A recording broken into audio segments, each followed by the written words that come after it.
I'm going to start to speak in an accelerated fashion because we have a timeline to meet. Um, but no sooner had the guests settled down when one of the neurosurgeons called up my son again. Um, and he asked for a one-on-one meeting with my son. And during that time, the doctor updated my son on my condition, and the findings was that there were no improvements despite the surgery. So the doctor said, well, the good news is nothing bad has happened. The bad news is nothing good has happened either.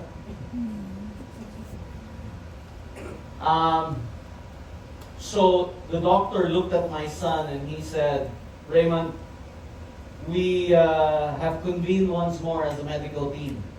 And I know you don't like to hear what I'm going to tell you, but I will tell you anyway. And the doctor told my son, we're recommending a third round of surgery. My son just shook his head in disbelief. But that seemed to be what was necessary in the course of what would hopefully be part of my healing. They needed to perform what's known as a craniectomy, but this time they needed to remove one half of my entire skull. Midway through the surgery, the doctor delivered devastating news to my son. And they reported to my son that I had suffered several hemorrhagic strokes. And my son just fell to his feet, couldn't take it anymore. So that's me recovering from the third round of surgery. You will notice that my head is already deformed from the removal of my skull. It turns out, though, that the deficit from the stroke was tremendous. The doctors reported to my son that my brain had actually been reset to that of a one-year-old child. And my son said, Doctor, in English, what do you mean? And the doctor said, well, first of all, your father has lost the ability to speak.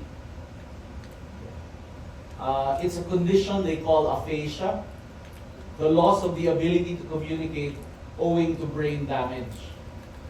So I could no longer speak, I could no longer stand and walk, and I could no longer eat or swallow on my own. Really like a one-year-old child. So this was very tough news for my family to take. But also at that point, the Singapore doctors declared that they had done everything they could for me. It was now time to take me back to Manila. So the doctors devised a very detailed, very specific plan to transport me from Singapore to Manila in critical condition. So it took my children about a whole week to process the clearances because Singapore was really strict. So they work on my clearances, ambulance comes over, brings me to the airport. We get to the airport and guess what? The airline decides to deny my boarding. So much for do not delay. Apparently there was a Singapore Airlines doctor who felt it was just too much of a risk to accept a patient in my condition. So when that happened, this really angered my son. He went completely ballistic. And so it broke out into a very ugly shouting match between my son and the airline. To the extent that the doctors feared that my son would get arrested. Di ba hindi ka pwedeng umusta ng ganyan sa Singapore? Brings us to law number 4. When met by opposition, we need to channel our energy towards the objective without getting distracted. We need to stay focused. So, my son was trying to crack his head, trying to figure out what he needed to do to break the deadlock between him and the airline. And then he remembered that I had a close friend who was based in Singapore, who was actually Singaporean. So, my son, and I had introduced this friend to my family just the year before. So they got to know each other. At that point, my son decided to get creative. And so, he hacked into my LinkedIn account. He hacks into my LinkedIn account. He secures the contact details of my friend. And he decides to send an email directly to Singapore's Deputy Minister, Hong Yuen Poon. Deputy Minister Poon was my classmate at MIT. And Deputy Minister Poon immediately responded to my son's email. And he asked, Raymond, how's your dad? And my son said, Deputy Minister, I apologize. We've been in Singapore for a while, but we've not had time to appraise you. The fact is, Dad is very ill. As we speak, they just removed one half of his skull, and he's recuperating at the ICU of Changi General Hospital. And my friend, the Deputy Minister, was shocked. And he said, Raymond, please wait for me. I am coming. And almost immediately, the Deputy Minister arrives at the hospital. That's when he discovers that we're having this scuffle with the airline. So, he decides to walk directly into the headquarters of Singapore Airlines. Now, we weren't there. We do not know what he did. We do not know what he said. All we know is when he walked out of that office, we were allowed to board the plane back to Manila. Deputy Minister Poon is a fellow believer. Glory to God. So that's the Deputy Minister. He was completely shocked to see me in my condition. So we arrived back in the Philippines close to midnight because of all our flight delays. At that point, several of our doctor friends were waiting at Asian Hospital. Brings us to law number 5. When a team integrates together in one direction, strength is multiplied. My doctor friends combined their different specializations to give as accurate an assessment of my condition as they could. So they convened the meeting, discussed the findings, and it brings us to the next law. Law number 6. A team needs to brace itself and remain resilient from beginning until the end. Because sometimes when you think the worst is over, well, the bell could ring for just one more round. And true enough, after the Asian hospital doctors convened, they asked for a one-on-one meeting with my son. My son is getting totally traumatized by the time his phone rings. But they asked for a meeting with my son, and true enough, the doctors recommended a 4th round of surgery. Yes, I know, I'm exhausted just by reviewing this. They needed to perform what's known as a cranioplasty, meaning they had to install a titanium plate to replace my skull. Remember, half of my skull is gone. So today, half of my head is actually a titanium plate. I don't make a sound when I pass through the airport. It's titanium, thank goodness.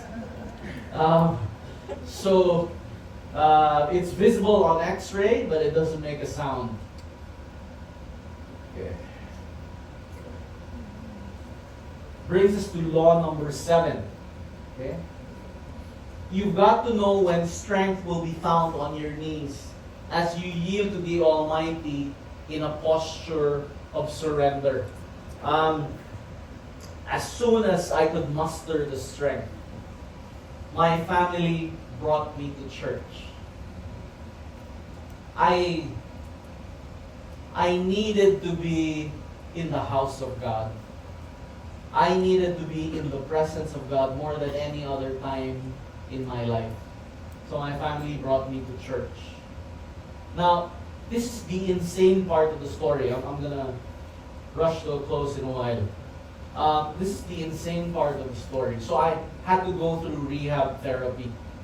And I'll be the first to admit, therapy is downright painful. It is absolutely painful. It's no joke at all. So, for instance, my hands form a C because of the stroke.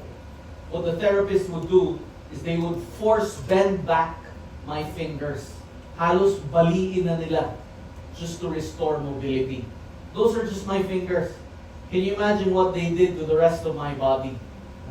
It was exceedingly painful, is my point.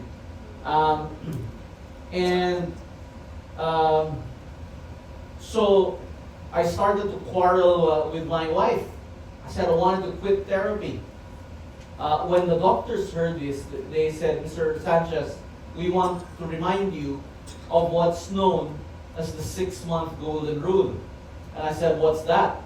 And they said, the 6-month golden rule states that if you've had a stroke, like I did, whatever is your condition 6 months later is how you will likely be for the rest of your life.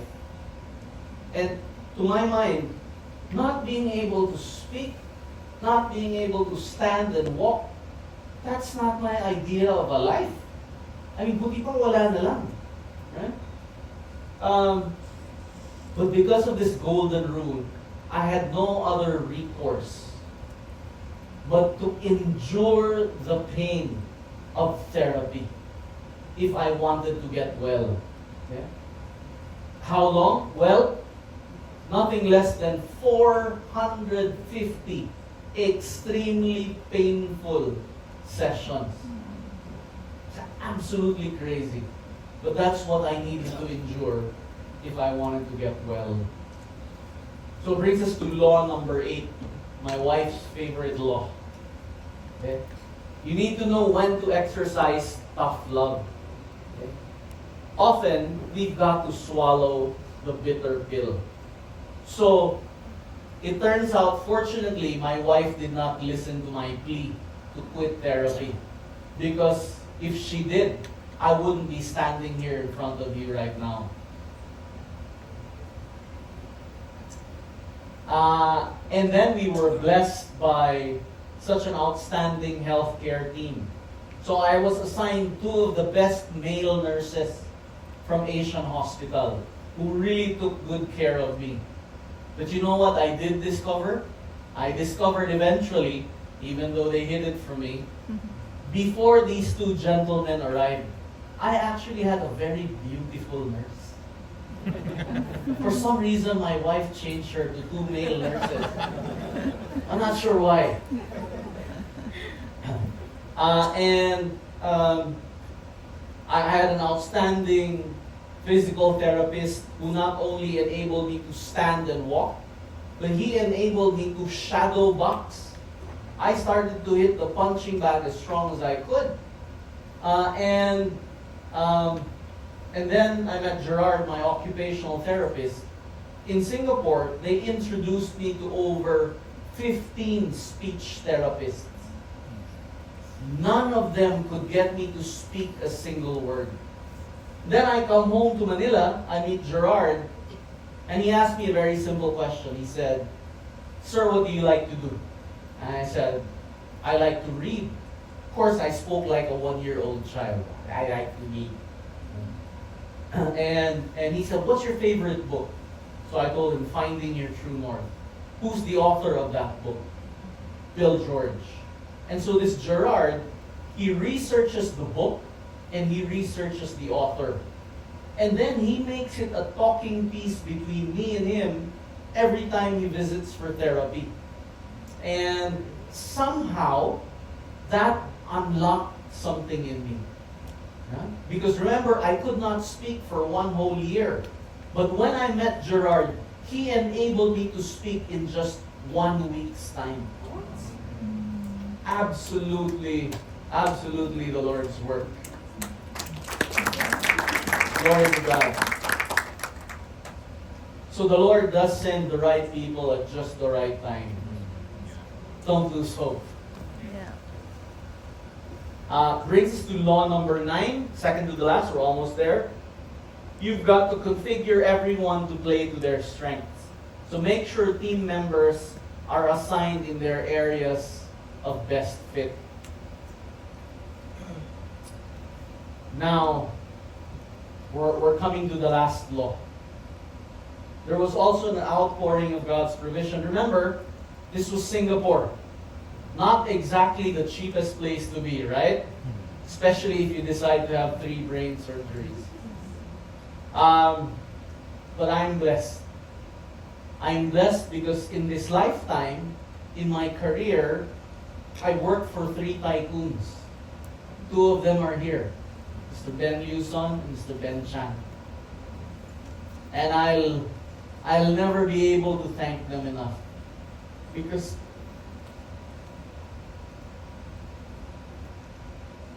the 3 of them all flew to Singapore to extend moral support to me and my family.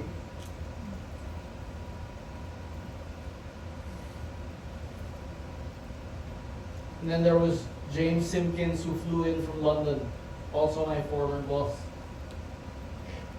All 3 of them, they bailed me out because we racked up this staggering bill in Singapore.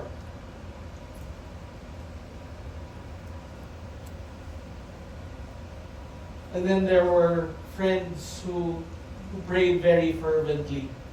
The Bertram lived and also gave very magnanimously. And then, you know what also touched our hearts? Employees of mine from the last 10 to 20 years. They sacrificially pooled their resources.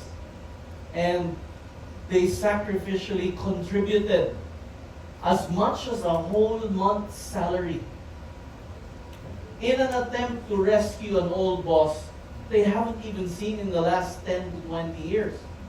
I mean, they're not like Mr. Chan or Mr. Liuson or Mr. Simpkins. They're not billionaires. They're ordinary rank and file employees with real families and real needs. And yet, they contributed so much. I mean, would you do that? Would you sacrifice a whole month's salary for an old boss you haven't even seen in a long time? And yet, they did. So much was happening, but my family had one goal. And that was to bring me home alive. That was their singular goal, their singular focus.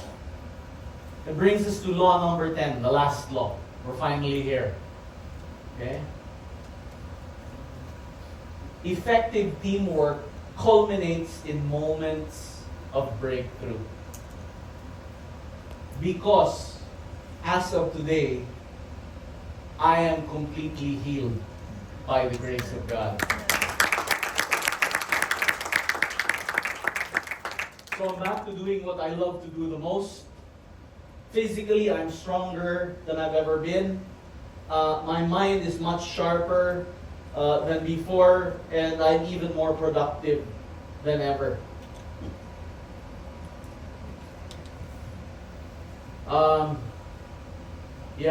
My daughter doesn't like this part. But we're already here, so what can I do, right? So This is my physical therapist. And I've always wondered why this kid was at home. My wife would be overly busy preparing food, juice, all kinds of stuff. And I thought, what is going on here?